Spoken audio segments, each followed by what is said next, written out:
Hey YouTube. So today I've got a review for you on the Rimmel Stay Matte Liquid Mousse Foundation. I've got mine in the shade 091 Light Ivory. I know I promised this over a week ago, but life kind of happened. There's a blizzard and I felt like I was living in Antarctica. My husband had to stay home from work and babies were just, there was just diapers everywhere. So, that aside, I am finally doing this review, and I did say it would be on Friday. It is Friday. It was for, I believe, in the $5 to $6 mark. As far as the packaging, it's just a little squeezy tube. It holds a fluid ounce, I believe. Yeah, a fluid ounce. And it, I don't know if things can feel matte. I know that things can look matte, but it has that kind of just, it's very smooth and very nice, and I'm going way too much about this. As far as the product itself, I did put it in my favorites video. As far as how it covers, I would say it's about a medium coverage. You could build it up to a full, but I would worry about this foundation, the more you build it up, it getting cakey. I did try applying it 3 different ways. The first way, I used my fingers, and I typically don't use my fingers or my hands when I apply a foundation unless it's a BB cream that I'm using instead of a foundation. So it definitely had the moussey consistency. It, you know, kind of tugged. It was hard to rub in, but I did enjoy the overall look of it. It gave it a lighter, more natural look rather than it looking just, you know, like I had a full face of makeup on. I also used the Real Techniques Expert Face Brush, which is my favorite foundation brush. And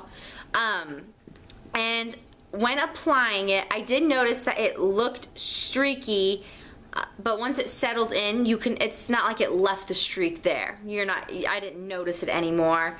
And the last way I applied it was with the Soho Beauty Sponge. And what I noticed with this when I applied it was, at first I thought it was my favorite way, and it still is my favorite way to apply it, but I noticed that it gives you more of a semi-matte finish rather than it being matte, which the whole thing is stay matte. So if you don't want a completely matte look, trying a beauty sponge, beauty blender, whatever, might be a really good way to go. It felt really lightweight and natural on my face, and it definitely stayed matte. The second technique I used my Real Techniques Expert Face Brush, and when I was applying it, I noticed that it looked streaky, but it doesn't settle and stay looking streaky. Baby! It just ends up settling really nicely, and I would say it gives about a medium finish, or medium coverage. And then the last thing I did was use my Soho Beauty Sponge. I don't know why I did this. I don't have the sponge in my hand at all. But I used the Soho Beauty Sponge, and what I noticed with this, it was probably it's really rough. I really liked using the Expert Face Brush, and I really liked using the Soho sponge. But with the Soho sponge, I noticed that it left me with a more semi-matte finish rather than a full-on matte face. I guess it just depends on the look that you're going for. I don't typically do a matte face, so this was a nice way to try out a foundation and get a different type of wear out of it. I am using it, I did wear it today, but I use my face brush and my highlighter, but you can see that it stays pretty matte, so I'm pretty impressed with that. The downside to this foundation is that it does, I would recommend, if you have larger pores, using like the Benefit Professional, doing a face mask that cleans out the pores and tightens them when you know that you're gonna wear this, because it can accentuate the pores a little bit. And the other downside to it is it can cling to dry patches on the skin.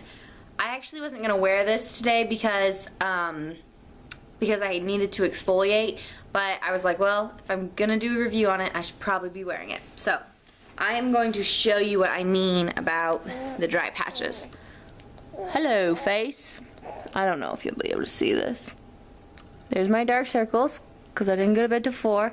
You can see like right up here.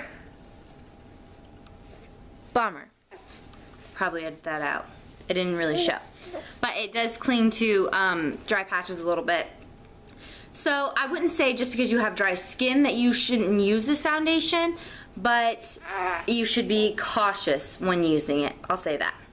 But for an overall thing, it's inexpensive, it's great for travel. If you lose it, it's $5.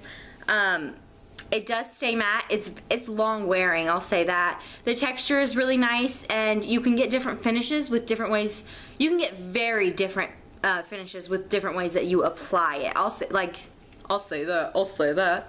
I'm saying all of this. I'm making the video. Duh.